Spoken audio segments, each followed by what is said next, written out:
समाचार न्यूज। नमस्कार, मैं सुरेश कुमार, आप देख रहे हैं जिला टॉप न्यूज। इस समय जनपद सुल्तानपुर चिकलिया पार्क में हूँ, जो यहाँ पे सामाजिक कार्यक्रम महासम्मेलन लक्ष्मण यादव जी दिल्ली से चल करके आए। क्या क्या उन्होंने कहा, देखें। कि जातियों से जोड़ करके समाज नहीं बनता, जातियों को तोड़ करके वंचित शोषित कमेरा लोगों को एक होकर के संविधान की बात करने का अगर कोशिश शुरू कर दी जाए तो हम इस देश के लिए सबसे बड़ा काम कर लेंगे और अपने विचारधारा के आधार पर ये रिश्ता बनाएंगे। तो ये जितने भी लोग मंच पर हैं या मंच के सामने, हम और आप एक विचारधारा,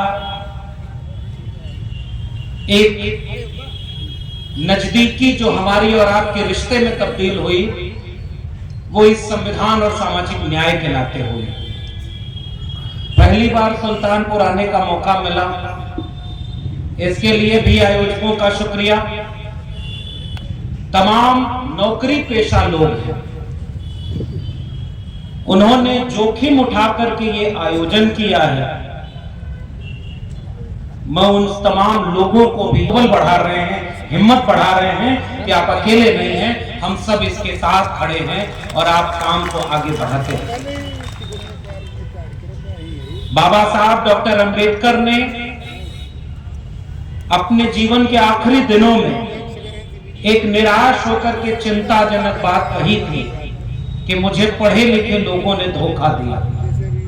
वो बहुत गंभीर बात थी, क्योंकि पढ़े लिखे होने का मतलब यह है कि आपको एक मौका तो मिल गया कि आप चीजों को समझ सके कि क्या सही है और क्या गलत है। शिक्षा केवल डिग्रियों का नाम नहीं है, वरना ऐसी शिक्षा भी इस देश में लोग पाते हैं कि उनकी डिग्री का ही पता नहीं कि वो फर्जी है कि ओरिजिनल है। शिक्षा चेतना का नाम है, जागरूकता का नाम है। आज मुझे इस आयोजन पर और इस पूरी आयोजन समिति को देखकर ये बात महसूस हो रही है कि डॉक्टर अंबेडकर जो चेतावनी दे गए थे कि पढ़े लिखे लोगों ने धोखा दिया, उसका मतलब यह था कि पढ़े लिखे लोग पढ़ करके नौकरी पाए, ताकतवर हुए, अपने समाज और अपने परिवार से दूर हो गए, अपने मिशन आंदोलन से दूर हो गए। वो उन लोगों के बीच में चले गए जैसी नौकरी उनको मिलेगी। उसी में एक वाकया मिलता है कि बाबा साहब के सामने उनके ही समाज का एक व्यक्ति, उस समय जो आज हम आईएएस कहते हैं, वो व्यक्ति आईएएस बना और डॉक्टर अंबेडकर के पास गया और कहा कि आपके संघर्षों का बहुत योगदान है, मैं आपके लिए कुछ करना चाहता हूं कि मैं आज इतने बड़े ओहदे पर पहुंचा। डॉक्टर अंबेडकर ने उससे कहा कि आप हमारे लिए कुछ अलग से न करें, आप अपने गांव जाते हैं, आप अपनी बस्ती में जाते हैं। उन्होंने कहा नहीं, इधर भी जाना नहीं हो पाया। डॉक्टर अंबेडकर ने कहा कि महीने में एक दो बार जो सरकारी गाड़ी मिली है, उस गाड़ी में बैठकर, सरकारी बत्ती लगाकर, सरकारी सुरक्षा लेकर, अपने पूरे लाव लश्कर के साथ अपने बस्ती में अपने लोगों के बीच जरूर जाना, ताकि उन्हें भी यह आत्मविश्वास पैदा हो कि अगर हमारे बीच का कोई व्यक्ति आगे बढ़ सकता है तो कल हमारे भी बच्चों का नंबर आएगा और वो भी हम पढ़ा करके आगे बढ़ेंगे।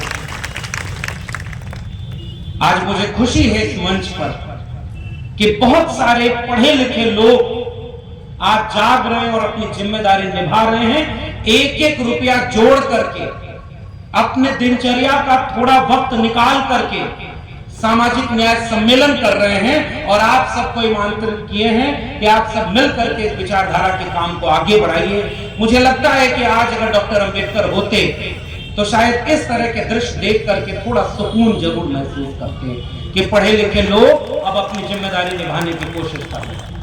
वरना जिसको नौकरी मिल गई वो पहला काम करता है शहर में अच्छा घर, अच्छी गाड़ी, 2-4 बीघा जमीन यहां वहां गांव में, और वो अपने लोगों से दूरी बना लेता है, क्योंकि उसके बच्चे फिर दूसरे घरों में जो बहुत ताकतवर लोग हैं उनके बच्चों के साथ पढ़ाई कर रहे हैं। लेकिन जो आपके समाज में पीछे छूट गया, हम गांव नहीं जाते, उनके बारे में नहीं सोचते। मैं आज भी कह रहा हूं, इन आयोजकों का इस बात के लिए शुक्रिया अदा करिए। तो शुरू में इन्होंने दिखाया कि हमने 84 बहुजन नायकों की तस्वीरें लगाई हैं इस कार्यक्रम की दीवारों के सामने। मुझे लगता है कि ये वैचारिकी, ये एकजुटता, कि इस जगह से जो एक संदेश जाना चाहिए।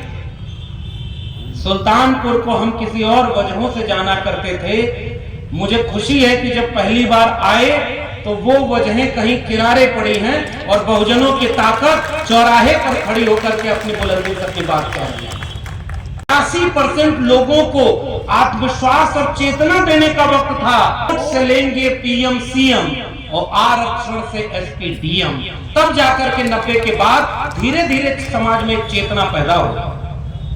पुराने लोगों क्या बताइए, मैं गलत कह रहा हूं क्या? एक बस्ती का आदमी लाठी लेकर खड़ा हो जाए तो वोट डाल पाते थे क्या?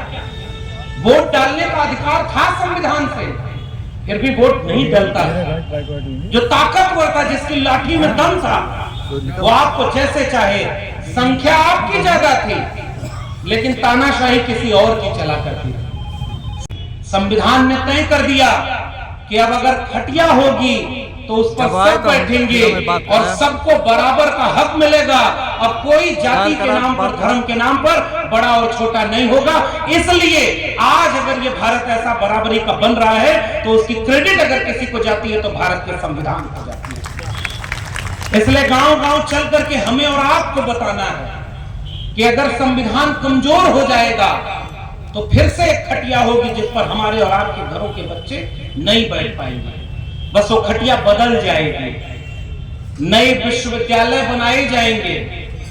अभी संचालक महोदय ने मेरे परिचय में एक बात कही, दो प्रोफेसर मंच पर बैठे हुए हैं और मैं प्रोफेसर हुआ करता था। आज मैं प्रोफेसर नहीं हूं।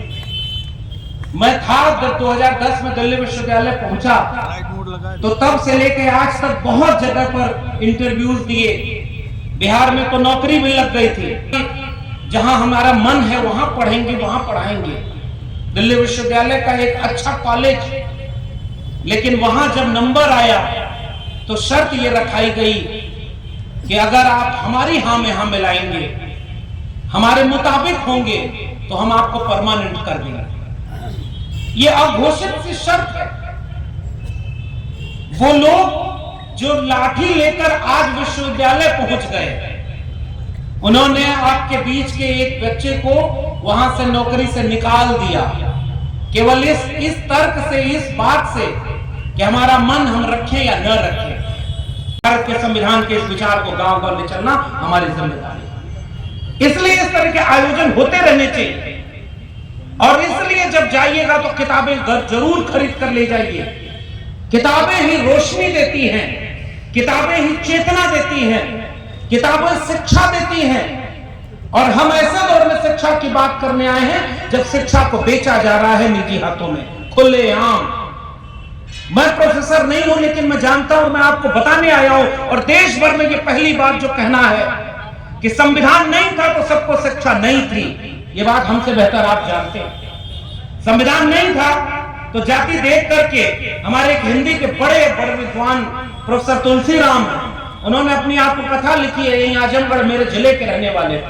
उस किताब का नाम है मुर्दहिया। वो लिखते हैं कि मैं जिस दलित बिरादरी में पैदा हुआ, मैं स्कूल जाता था तो मुझे मास्टर शिक्षा देने के पहले कहता था कि झाड़ू लगाओ। मैं सोचता था अपने पिता से बोलूं, लेकिन डर लगता था कि अगर ये बात पिता जान जाएंगे तो पढ़ाई बंद हो जाएगी। एक दिन पिता उधर से गुजर रहे थे, उन्होंने देखा और अपने बच्चे को कहा कि बाबू ये क्या कर रहे हो? और पिता को देखकर वो रोने लगे फूट फूट कर कि मैं जब भी स्कूल आता हूं तो पहले ये मुझसे सफाई करवाते हैं। उस दिन उन्होंने अपने पिता, उनके पिता लड़ गए। स्कूल में पढ़ने का अधिकार सबको नहीं था। मुझे लगा कि भारत बदल रहा है। फिर मुझे पता चला कि 2022-23 में उत्तराखंड में एक महिला दलित थी जो खाना बनाती थी मिड डे मील का। स्कूल के छोटे छोटे बच्चों ने कहा कि हम उनके हाथ का खाना नहीं खाएंगे। तब मुझे लगा कि भारत कितना बदला है। ये उससे पूछो जिसके ऊपर बीत रही होती है। बात हमारे कॉलर तक नहीं आती है, हमारा पेट भरा होता है तो हमें लगता है कि इस सर्द रात में सब लोग सुखी होंगे। एक राजा था, वो अपने मंत्रियों में एक मंत्री को बहुत वो आलोचना किया करता था कि आपके राज में सब ठीक नहीं है। हालांकि तब भी राजा उसके घर ईडी और सीबीआई नहीं भेजा करता था, वो आलोचना सुन लिया करता था। एक बार किसी बात में खुश होकर के राजा ने उसको एक गाय दे दी, बढ़िया दूध देती थी।